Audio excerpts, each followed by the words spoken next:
in the room first-time networkers? No, because we've been networking from that high, believe it or not, from that high. And what I mean by that is when we were children, yeah, we'd use our skill sets to get past our parents to decide and influence them how we want things to go. Yeah? So in the playground, you know, we would have done exactly the same. And the reason I choose that is because my children are 3 years old at the moment. I see their skills already coming into it type thing. Yeah. So what I mean by all of this is networking isn't new. We all do it.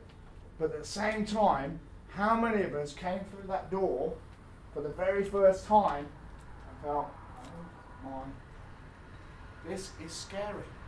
I don't know anyone. I don't know anyone. And then when you actually start getting in the room, you realise everyone else is in the same boat as you. Everyone is in the same boat as you. So, nearly 10 years ago, I got involved in a local organisation. And I'll give you this story, and this is how my journey started, if you like. And I was working for a big corporate organisation at the time. And I was a salesperson. And it was before we pretty much had social media, all the rest of it. We had phones, don't worry, I'm not that old. We had phones. Yeah. And we paid, or I convinced my senior managers to use my head of marketing's budget to spend 20 grand on this event. £20,000 on a membership with this organisation, you know, and they were the experts.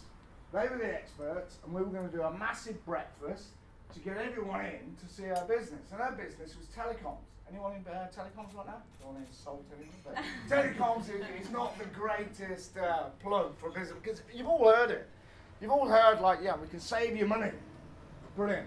So how do I USP that one? We can save you money.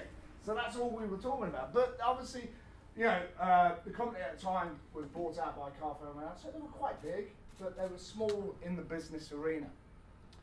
So we got involved in this event, and 3 days before the event was going on, I rang them up and said, all right, guys, how are we getting on? Hello? No, seriously, how are we getting on? We've got a problem. What do you mean we've got a problem? We're going to have to cancel. What do you mean we're going to cancel? We just spent all this money with you. You know, we've had the press. I was standing there shaking the hands and like, this is the first ever massive deal that we've done. And I thought, we can't cancel. I won't have a job left, yeah, if we cancel. So they said, Mark, no one's interested. Your marketing doesn't work. No one wants to buy telecoms. And yet it's the fastest growing industry, is it not? No one wants to buy, and look how far we've come on with it. I mean, back then it was not necessarily a brick, but it was one of those with the green lights that used to come on your phone. But, yeah, has anyone got one of these now? So that's a dying industry. No one was interested. Okay, right, fantastic. No one's interested. So I went back to my manager and I said, look, please don't shout. Trust me, because the breakfast we were doing in 3 days' time is going to go ahead. What do you mean? Well, it's going to go ahead. We have got 3 people booked on, but don't worry, we'll have more than that today.